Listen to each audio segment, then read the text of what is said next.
Welcome to Business Line's State of the Economy podcast, where you'll find insight, analysis, and the story behind the numbers. So, hello and welcome to the Business Line State of the Economy podcast. I'm Nivedita. In a previous episode, I talked to Dr. Deepika MG, who's an associate professor at Amrita Vishwapeetham in Bangalore, about issues with gig workers and providing them social security. But one thing we talked a lot about in that is how there is literally no numbers and therefore how tough it is to make policies for gig workers. In this episode, we are going to address this critical aspect. I have with me Professor Bernali Bandari, who is from the National Council of Applied Economic Research. This institute recently published a report about gig economy, and in that they address both these issues. So thank you so much for joining me, Professor, in this program. Thank you, Nivedita, for inviting me. So, Professor, when we were talking off the records, you told me a little bit about the problem in defining platform workers in the first place. Can you tell me a little about what the problem is and how your definition is when compared to other definitions of the gig workers?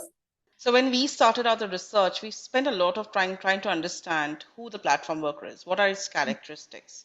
And when we looked at the literature, we looked at other countries. Of course, US has a ton of data on it. But the one thing that struck us, that me and my team, that how we are different to developing countries. Developed countries, for them, they are going from a story of very structured, organized labor markets where everybody gets a salary, they get social security. From that, they are moving to towards a place where it's flexible labor relations. So even if taking out dogs for a walk is gig worker.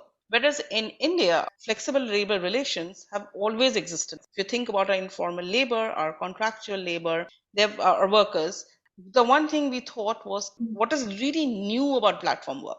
The newness, the novel part of platform work is the online labor intermediation. Even labor intermediation has existed in India. That's what contract workers are. The distinguishing part is the online labor intermediation. That is a novel part of it. And that's what makes us platform worker. The Code on Social Security 2020, they mix up the two and they use both the concepts of flexible labor relations and online intermediation to say that this is a platform workers.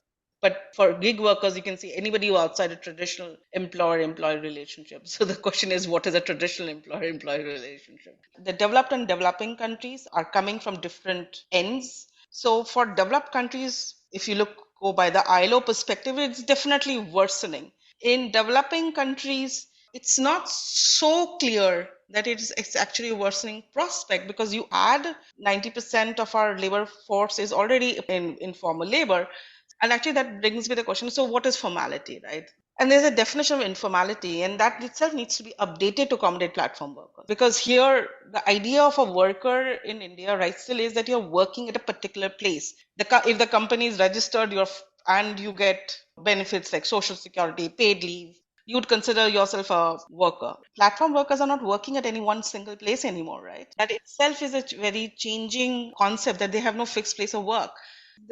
So what does online labor intermediation bring to the table? That is the next question. That what it brought is a transactional contract as opposed to a trust-based contract. By transactional, I mean is that you and me have a written contract, which says that if you do this X job, you will get paid this much. And if there is some failures, the food delivery worker does not make the delivery. Ultimately, the platform compensates the customer. Online intermediation, and where the intermediary takes the onus for the failure of the job not being done. Whereas if you think of our contractual plumber, if they don't do the job, it's a trust-based relationship. There's no written contract. There's no legal document. Yes, you might have an informal agreement that if you do this is your payment.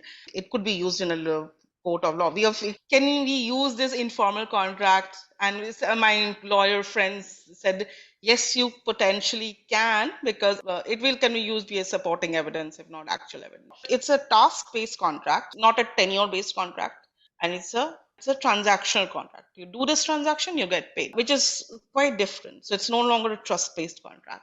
But the second thing that adds to the thing is paid leave. So we actually asked workers about their previous job and we asked them about their current job. So we could then compare the same worker with their previous job and the current job and actually understand whether that informality is there. And where we find there's a mixed story that many of them did not have health insurance and here 100% of accident insurance. Of course, it is in the platform's incentive to provide accident insurance. There's no doubt about it. But between having no insurance and we're having one insurance, there's a partial difference. insurance, it's a different.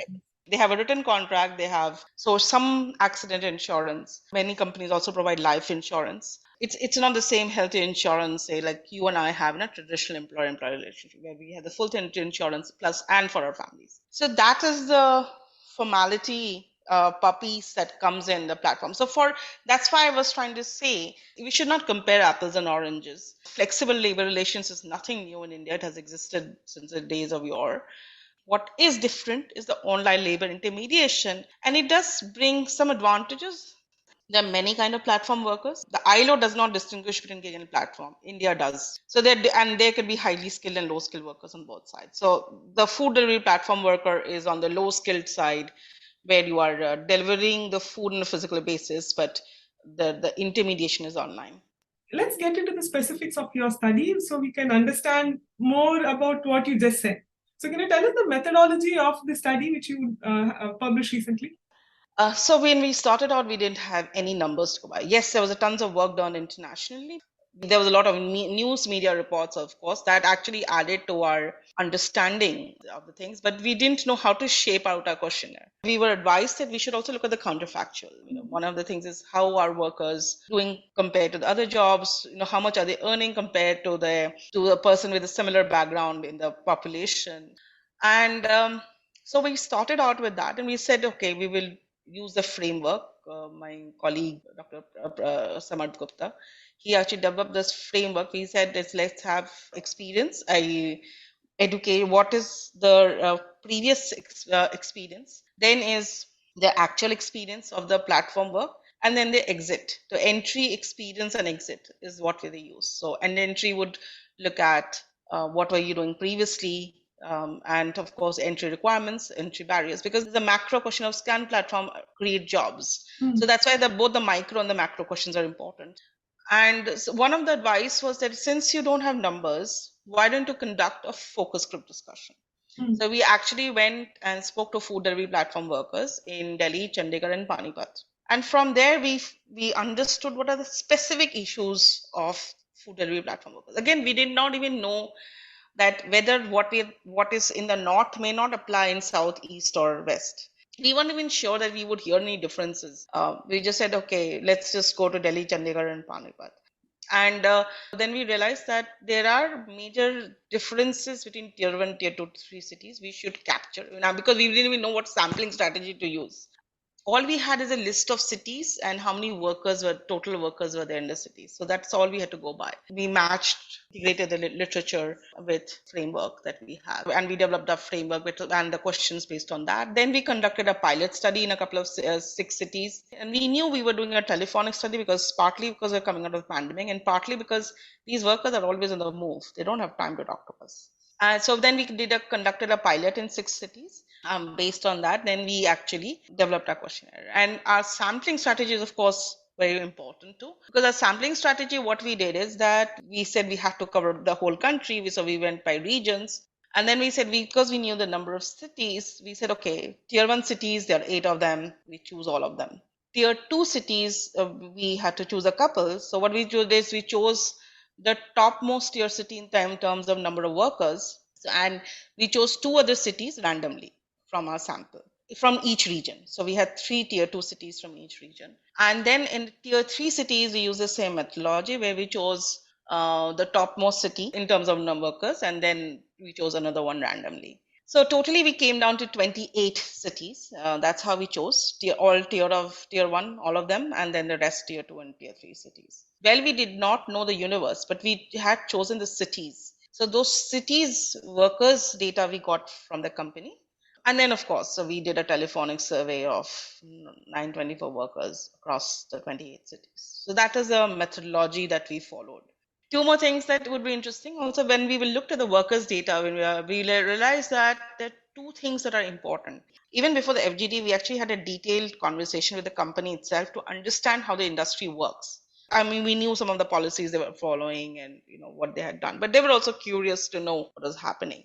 What we did is we realized that there were workers who were already delivering, and there are people who were considered as inactive. I mean, there's a particular definition the company uses, and we use the same definition in our report. If you are not being active for 180 days since you last signed in, then you are considered as inactive. So I have a question on this. So in the study, you talk about different types of workers for the company which you did the survey with.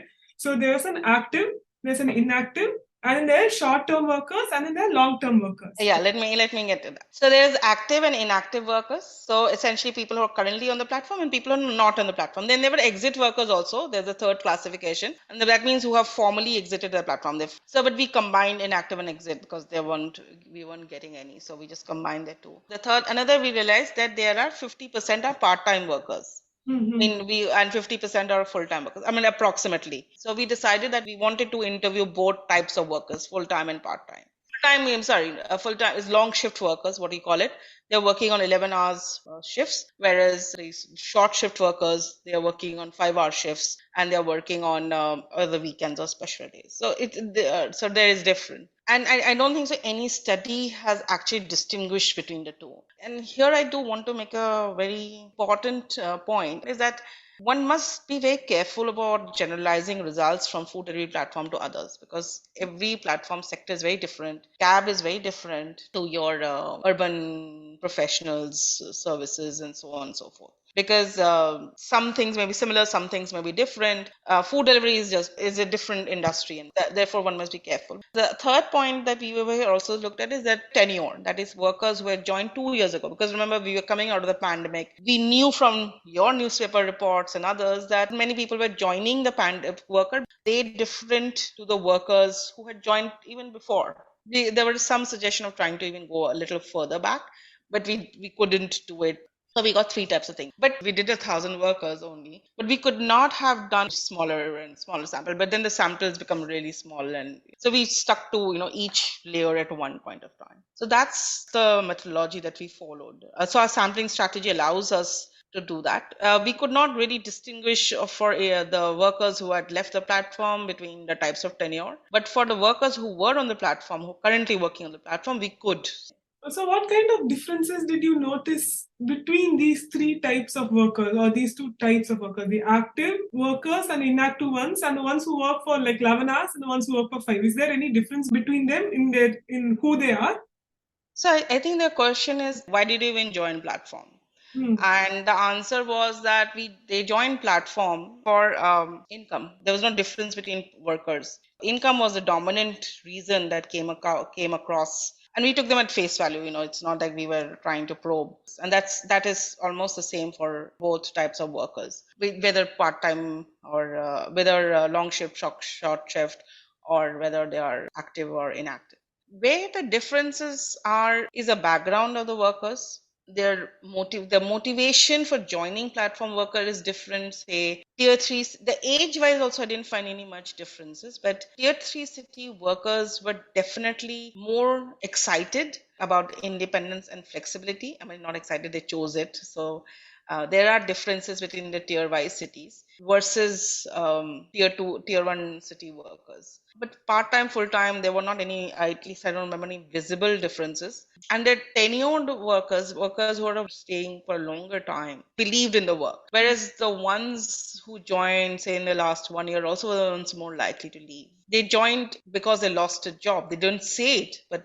31% people were unemployed before joining the platform. Even though only few people said that they joined the platform because they were unemployed, but they were actually unemployed. The shorter tenure who are less than 1 year, they have joined because they're desperate. As soon as they got their job back, or they're likely to get their job back, that is the important thing. But there are some workers who joined prior to the pandemic. They liked the work. They're more stable about it. And the interesting thing was till 2019, people did not really were okay with it.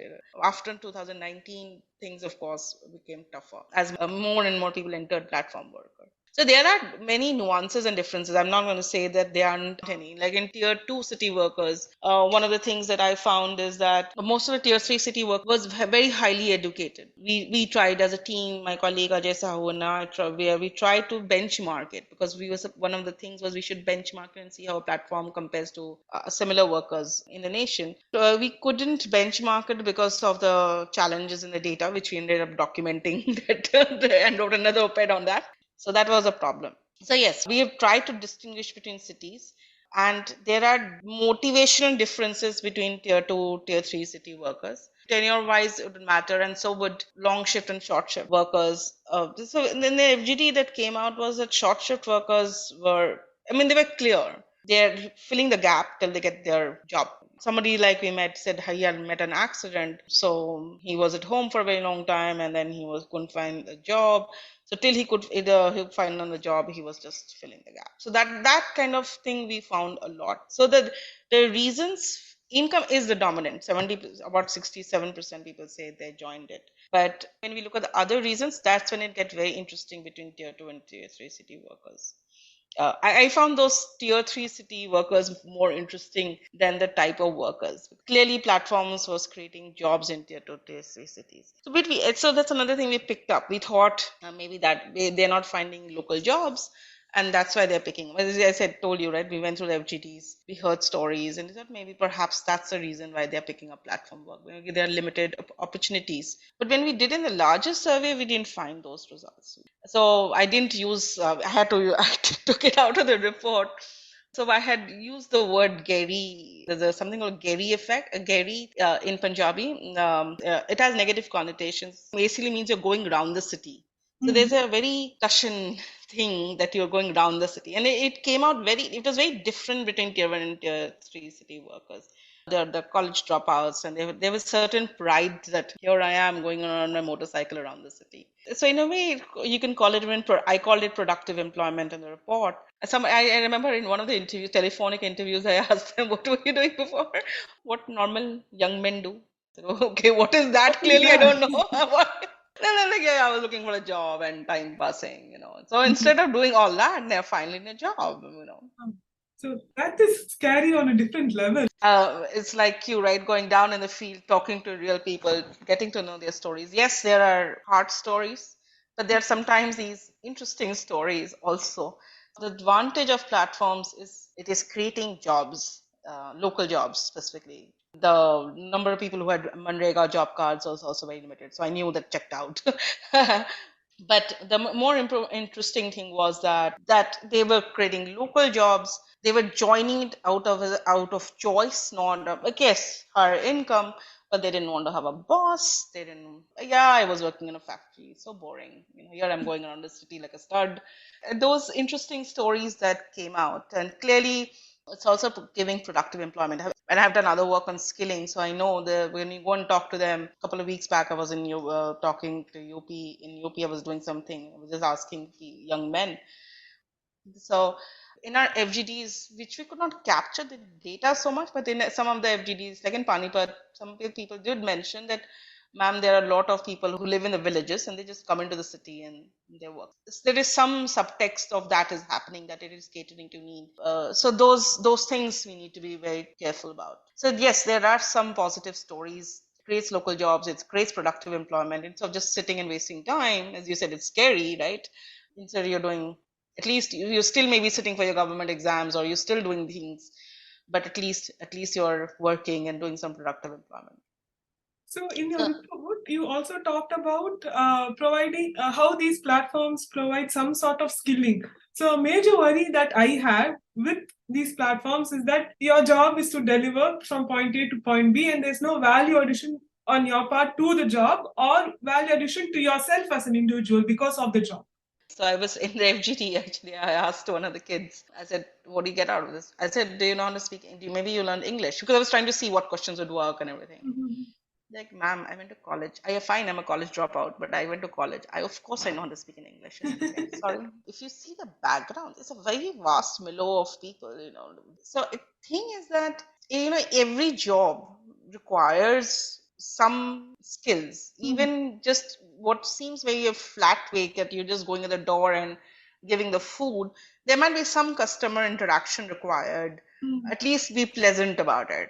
Clearly, the incentive structures are such that you actually get higher customer ratings. So therefore, they are given training on that and how to deal with customers. Now, here are people, most of them don't want to stay, right? So if they don't want to stay, how to deal with a customer, how to deal with restaurants are important issues. And we all know that we have to learn with dealing with clients. So that those are skills that you learn. You may not, they're soft, maybe you would consider them social emotional skills, but learning how to deal with a person, especially if there's a wrong food delivery or something has happened, is a skill. Even when there are problems, they have to learn how to resolve those issues in a polite manner. So I think there is skilling that is taking place. A lot of people use smartphones. They can use on WhatsApp, they can use YouTube, but actually ask them to use it for work. And you might find that a lot of them don't. And ironically, majority of the workers had access to two-wheelers. Either they owned it or borrowed it, whatever. That wasn't the problem. The problem was they had to buy a smartphone. So there are many first-time smartphone users. Actually, you are doing digital skilling to them also in a way. Computer is not the only way to get your job done. Smartphone is too. So digital skilling is taking place. We asked them that dealing with the money issue, a lot of people specifically in the smaller towns, they said that they did not get money deposited in the bank accounts, right? Their salaries were not deposited. A lot of them were just drivers, and suddenly the fact that your money is deposited in your account every week or on a weekly basis, that itself is financial inclusion or financial skilling for them, financial planning for them. So that was also a big factor for them. Whatever they're getting, they get it. In the pilot, when we had to try to ask them about incentive, we got into detailing. That's when they said they could not answer them, but they knew that they could not get the exact computation. So we actually asked them a simpler question. But yeah, there you can, you might see the negative spillovers. I think think of the background from where they're coming out of. It's a move towards better. And the other thing, I was very interested that when we asked workers about flexibility, about 16% said we don't care. It's about putting our food on the table. It's not that what attracts them. Yes, tier 3 city workers say they're more attracted, but no. And for part-time workers, some of the people are working crazy hours. They say that, yeah, I work from 9 to 5, and then after that, I work for another 5 hours to make money. Clearly, I think it's in the report. If you see, they're working for 82 hours. It's crazy, You're like 8 plus 5, 13 hours. Simple. Clearly, you're not making enough money in your current job, and that's why you're working. It is providing support when there is none. That part needs to be emphasized a little more. It is providing a job. I think we need to also look at it. That's why we put these comparisons for their previous job to this job. The difference, of course, is that there's gross income and net income. We could not compare that directly. But of course, especially when the prices went up, they spent a lot of money on their own fuel. That was very harsh on them. And actually, that brings me, I'm sort of anticipating your question here. And let me just get the question in there. Okay. So one of the widely reported aspects of your report was the income levels. How the long duration gig worker, the platform workers earning more in gross, but when it comes to net, it's negligible for the amount of work they're putting in, for the extra hours they're putting in. That 27%, if I'm not mistaken, they're getting 5% return. Is it worth it, or how do they feel about it? They said it was okay till 19, the ones who were for longer time. It's only got worse off during the pandemic years, say 22 onwards. So partly part of the problem, again, if you think of the macro issue, people lost jobs, right? Or people got the incomes cut. The people who could go back went back, but people who have no other options. So they stayed back and used the platform as a backup plan. As a social security welfare net. The addition to net income, you might think it's not worth it. It's not worth it, and that's why as soon as they get a better job, they leave. Most of them do want to leave, especially the ones who joined in a more recently basis. But between, at least in that short 2-3 months when they have families or otherwise, or when they're contributing to the family, between having no income and having some income, what are the choices that you're having? What we need to ask ourselves, and probably we need to dig deeper as researchers, is The ones who stay behind, is there selection bias going on, that the ones who are staying behind, are they the unproductive workers, or are they staying back out of choice, or it was a phenomenon that took place because of the pandemic, that there was surplus of workers which the platform leveraged to the advantage, or could leverage to the advantage, and the workers were thinking. But now that, that's why when I hear these newspaper reports and saying, oh, there are not enough workers to deliver food or anything, I feel like, good. I mean, so clearly people have gotten jobs, moved out, and Yeah. now there's a, so now the workers have the upper hand. So, that's how the market works. Yes, and there's no going back from the story that real income fell, net income, the addition to net income was only 5%. But the point is that it's not the job, but between a job and having no job, what are your options? And that sort of brings me to social security, which is what you started out with. Clearly, the two things that struck me is, I remember during the run up to the Rajasthan law thing, there was a lot of debate on social media. One of the debates was, why do you need social security for them? Are they any different to our standard informal worker? Clearly, they're different to the standard informal worker. They're working longer hours. Yes, on the gross side, they're getting higher income returns, but the net side, their income returns are much lesser. And inflation in fuel definitely affects them really badly than, say, other people. So the thing is, what social security scheme should we give them? How should we finance them? Then for which types of workers? The question is, because this very high attrition rate, right? If you're not staying, so when these workers leave, maybe some of them move to other platforms. Maybe some of them go back to their previous jobs, or maybe they find a better jobs. Quite a few of them as first entry students, they're introducing them a world of work. It's a good way to earn pocket money. So when, for what do you do about those workers? Along with social security, that as those questions that we think about, I think complemented that with skilling is very important. If we could get the food delivery platform, I'm talking about food delivery platform workers, if we could get them some skilling certificates that they know English, that from NCR research, IHTS data and other data, that spoken English has a premium in the labor market. If they learn some English in their jobs, it could get them a premium in the market. If they have developed serious people skills, which is what we need everybody in our job, any service sector jobs, you need people skills. They're learning that thing. So they're learning that here. Yeah. So if we could get a certification from that, the life skills they're learning, the digital skills they're learning, that they know how to use a phone, too much thing. Actually, one of them said, "Oh, we never knew how to use GPS." So all these skills. So if you could get a certification, and because they are so much younger, you cannot just think of social security. You have to think that with skilling, so they can go on to have a better job in the future if they choose to move out. So finally, my last question to you is, could this kind of platform economy be the way forward for men in urban areas to get an entry-level job? Should that worry us? Or why not? We are talking about apprenticeships and internships and so many things. You're coming from not the best quality of schools, probably, or whatever the background. Especially if you're young, I'm talking here about students only, or the younger people. You probably don't have a contact or a network to get a job also, or you're not in the appropriate social networks which could drive getting a job. This democratizes job, right? Because all you have to just do is show up, and you have a two-wheeler. You got to buy a smartphone, which you can buy over EMI, and voila, you're in. It does requires an interview, 1 day or 2 days of training. So what I'm just trying to say here is that we want to do apprenticeships, internships.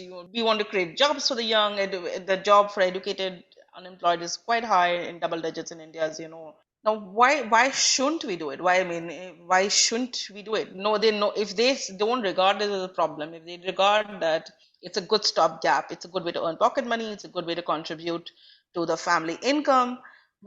And it's a good way to filling your time while you get another job.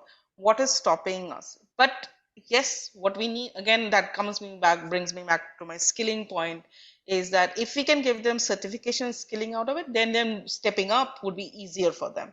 Is people just doing time passing and doing nothing? It's at least they're working here and delivering food and learning something out of it till they get the job of their dreams. So yes, it democratizes entry, it creates jobs. Is it a perfect job? No, nobody's pretending it to be. And if it worries you, then basically you should be asking yourself, okay, great. What jobs are you creating for them otherwise? That is a challenge that we need to think about. If you want people to get off platform jobs, then you need to create those qualities in them that it attracts people.